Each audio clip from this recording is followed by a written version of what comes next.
Good morning, Mr. Bernard Tay, President of A Singapore, General Committee members of A Singapore, distinguished guests, ladies and gentlemen. I'm Chay from A Academy. So today I would like to share with you the leading cause of vehicle accidents.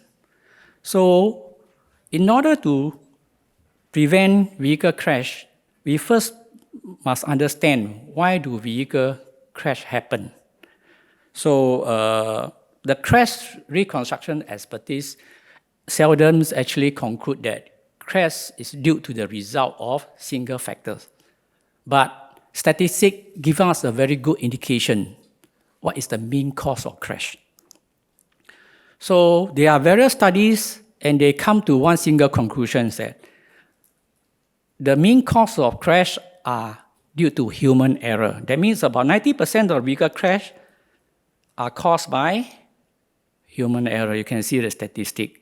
So this also leads us to conclude that before the crash happened, the driver making some wrong decisions along the journey. Okay, so maybe driving too fast for the conditions, driving too close for the leading vehicle, distracted driving, or fatigue driving. These are some of the things that causes the human errors. So that means about 90% of the crash can be avoided if the driver have made right decisions. So now I'd like to share with you what is the crash risk factors, those factors that are going to increase your crash risk. The first one, the driving environment. So Singapore, we don't have four seasons. So if the bad environment, bad road infrastructure, you're going to increase your crash risk. So you have to be aware of that. If you did not do anything to adjust your driving style, that means your chances of crash will be increased. The second item is your vehicles. Is it the vehicle you rent, the condition is good? Do you take over the vehicle to do a check? Tire is very important, wiper, all these are still working. So, and the other one is very important. Are you familiar with the vehicle you rent? Because anything you are unfamiliar, you increase your crash risk. Okay. The third one is your speed. Are you driving a safe speed? Because in overseas, their speed limit may be different from Singapore, and the road condition may be different. We always say driving a safe speed. Safe speed refers to adapt to the environment and condition. If not, then your crash rate will be increased. Your following distance. Do you keep a safe following distance? So if something unexpected happens, accidents mostly caused by unexpected. You think that it's okay and someone actually do make some mistake. Doesn't mean you make mistake. If someone make a mistake, it also can cause an accident. So if you do not have sufficient following distance, if some unexpected happen, you do not have sufficient time to react and stop the car to prevent the crash. And your attention level, nowadays I think we know that there is more distracted thing driving you, handphone, all this. Are you driving with distractions? Distracted driving, because that's going to slow down your reaction time. And your level of fatigue. Are you exhausted? Are you tired and you still decide to drive? Today, I would like to share with you the distracted driving and fatigue driving, the risk in these two areas. So, as we know that our digital age actually have increased our crash risk, as Rashama mentioned, mobile phone, all this. So if someone sending a message, reading a message, or using a phone conversation while driving, that means they are distracted manually, visually, and cognitively. So that means their focus on the road have been taken away. So it's very dangerous. Later I will explain to you 1 second make a lot of difference, okay? So now I'm going to ask you a question. Carry out a true and false exercise while driving.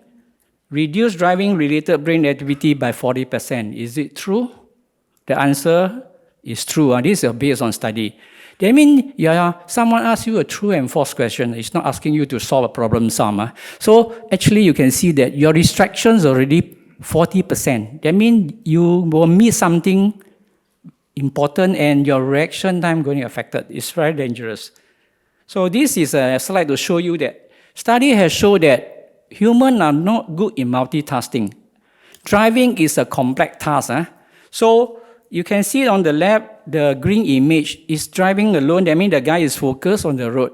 But on the right, listens to sentence only. The image reduced by 1/3. That means you are distracted. When you are distracted, that means you may miss something important, and that's going to affect your reaction time as well. Okay, I'm going to ask you another question. Having a phone conversation on hand, free device, is less dangerous than handheld? The answer is no. Based on study, it's not so much whether you hold or not, you're not holding. It's a conversation. Imagine someone call you, and to phone and to people sit beside you, there are difference. Because you have pay more focus on what she said, especially someone, your family member call you about. So you will pull away. So both in these cases, the crash rate gone up by 4 times. That means the chances for your crash will be increased by 4 times. So how about testing? You want to guess what is the number? Definitely it's much higher, because now besides talking, you need to choose something to send a message, is it? So one study 23 times, but lately you go and Google, there's some studies say close to 100 times. It's very dangerous. Don't do that, because unless you take yourself into risk. Okay, now I would like to explain to you, just now I mentioned every fractions of second count. If you look at the top row, if someone driving 80 km per hour, reaction time 0.94 seconds. Okay, this is fall in between the average, because they did the study about 40 over driver. The faster reaction time is about 0.5. The longer one is 1.33. So in this case, if this guy focus on the road, is 0.94 seconds. What I mean by reaction time? You see something dangerous, you move your leg from accelerator to the brake pedal. This is reaction. So after that, you jam brake. Then you stop. So in this case, if you are alert, you stop the car, is approximately 63 meters. But now you are distracted. Anything distracted you. So increase the reaction time to 1.98. You can see, now you need approximately 89 meters to stop the car. You need another 25 meters. So this is very dangerous. So your distraction is very dangerous. Then it maybe become a disaster on that. Okay? So remember, every second count. So we just can't multitask safely. Multitask can spell disaster in a matter of seconds, even you are alone, distracted. You may see some video, you look down, you look up, you already hit the car. Okay? The longer the eye off the road, the greater the dangers. So also do not be distracted by scenery. You go overseas, it's good to find a place where to park safely and join the scenery, because that is a distraction. Even some studies now study that whether those electronic signing, is it distracted you on the road as well. Avoid internet distraction, eating, adjust something. This is not the main task of driving. Adjust aircon, look at the music, because this will take away your attention. Okay? Before you briefly taking eye off the road, you should systematically assess the thing, because sometimes you want to do something, make sure if a quick one, you will assess the road. And if your vision is obstructed by the leading vehicle, don't take your eye off. Because there are some accidents, is because you can't see the front, in front, because you block the vehicle. And the front vehicle can see something. Maybe there's a car already break down there, Last minute he move out. You will be a disaster. So if your vision is obstructed by the leading vehicle, don't take your eye off the road. Okay, now I would like to share with you fatigue. Research has shown that actually driver fatigue may be a contributory factors in up to 20% of accidents and up to 1/4 of fatal and serious accidents. So this figure, someone may be surprised, but it's very important that we know that your physical condition play a very important role in terms of safe driving. Okay, so what is the effect of the driver fatigue? Decreased reaction time, because you're tired. So the reaction time, just like drink driving, you will be affected, and also suffer the awareness and ability to control vehicles. So eventually what? You will fall into sleep. That's more dangerous. Not only you and other road user. So I'm going to ask you a question again. When fatigue builds up to a dangerous level, my body will tell me it's time to take a break. Based on study, no.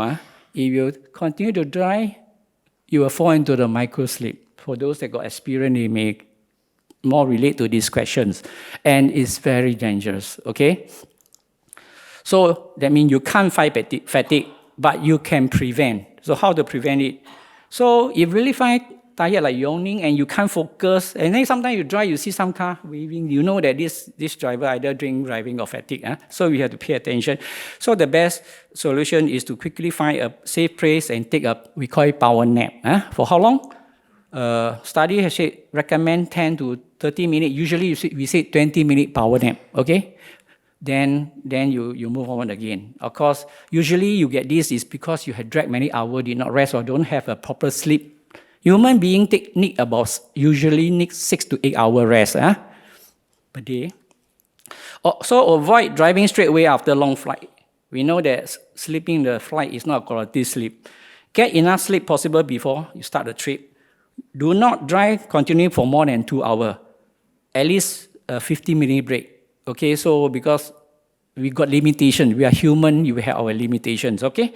Share the drive with driving party if you know that you may fall into this problem, so then avoid heavy meal. You know, especially lunchtime, after lunchtime, you take too heavy meal, you can see that actually this is going to affect you. And when you notice the signs of fatigue, stop earliest opportunity and take a short nap. That is the solutions. Okay, so remember, you are on a holiday to enjoy yourself. Do not take unnecessary risks to danger your life or that your loved one by challenging yourself to continue to drive when drowsiness and fatigue kick in, okay?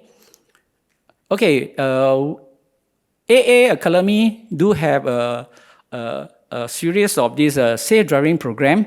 If you want to understand more what is a crash risk and how to mitigate it, later break time you can visit our booth. Our colleague will more than happy to share with you more information. Okay, now I would like to share with you the preparations of pre-trip. So safety begins with trip planning. So you have to do research, of course, to all the information you require.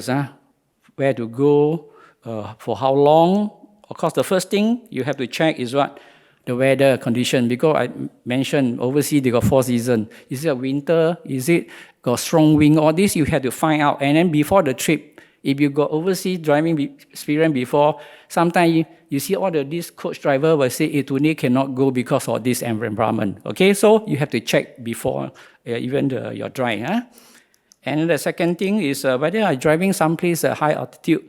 Then it is good to check if 2,500 meters and above to consult your doctor. A doctor, is it whether you are safe to do so. And then also prepare some how to maneuver your vehicle in these kinds of terrains.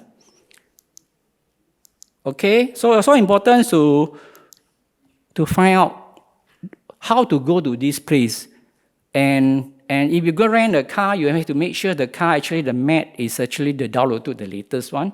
And before you go, in fact, you can go Google Map and zoom in the place near to that. You can see the landmark. So this will cut down some anxiety. So you know, unfamiliar route is also increase your crash risk.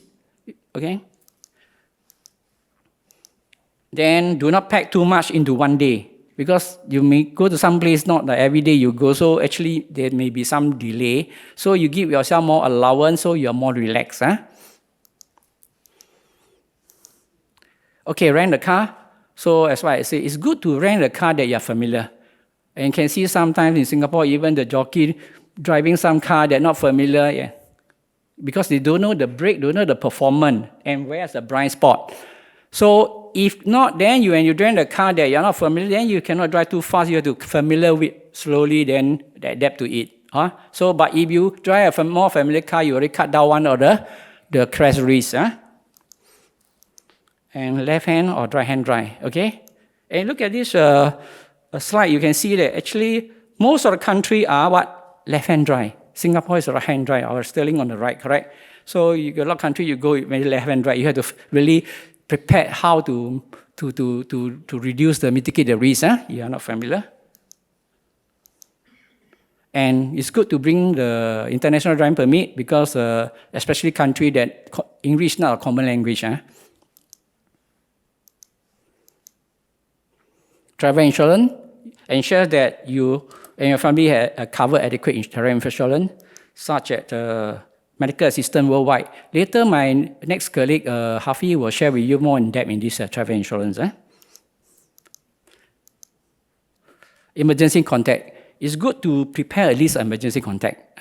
So you list down, so it's anything that you can call because overseas is not Singapore, so certain unexpected.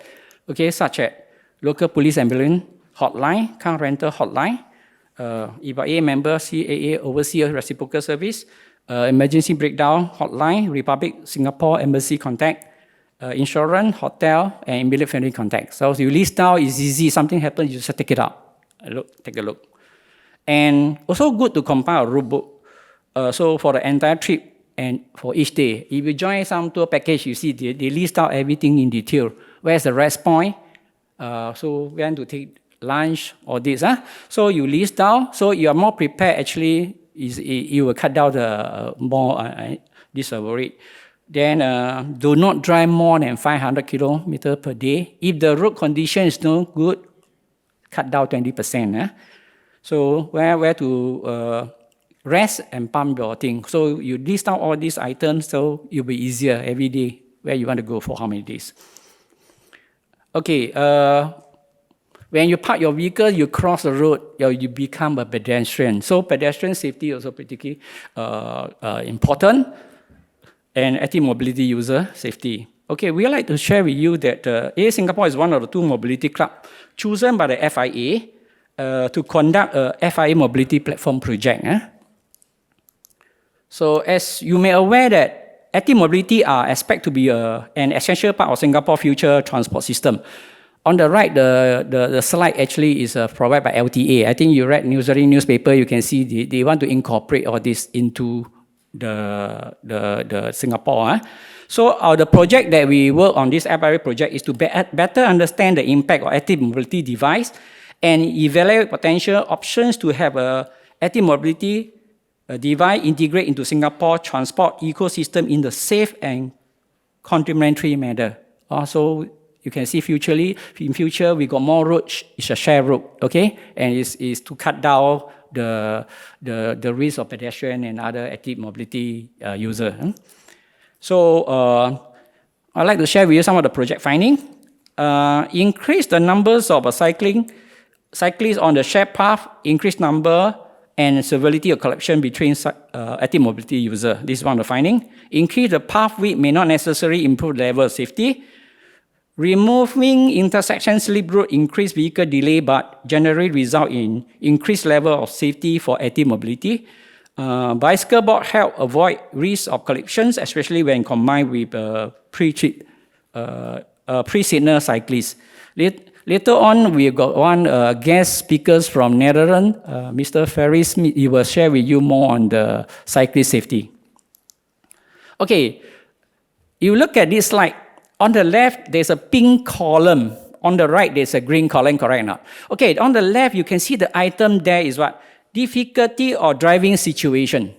That means these are going to increase your crash risk. If you drive, distracted driving, fatigue driving, bad weather, some bad traffic condition, unfamiliar road.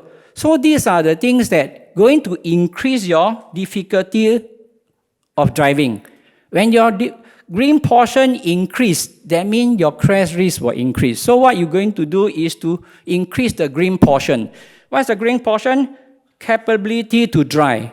So you more prepared, your capability, green color will go up. So how to maximize your capability of this green portion? Control your emotion. Besides, you got a skill. It's also very important that you don't get angry, because you become angry, you may be one of the aggressive drivers.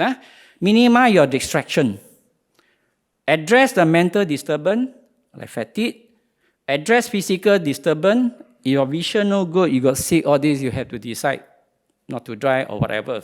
And minimize your stress time and pressure. Don't plan too tight schedule because when you are going to increase your crash rate. It's very important that your mood will control your driving style, okay? And avoid bad weather situation. So you can more prepare and take this risk down, your capability to drive will increase, you are much safer, okay? Do an assessment yourself before the trip. So do your best to drive safely under optimum condition, relax and enjoy the trip. So this comes to my last slide. Thank you, everyone.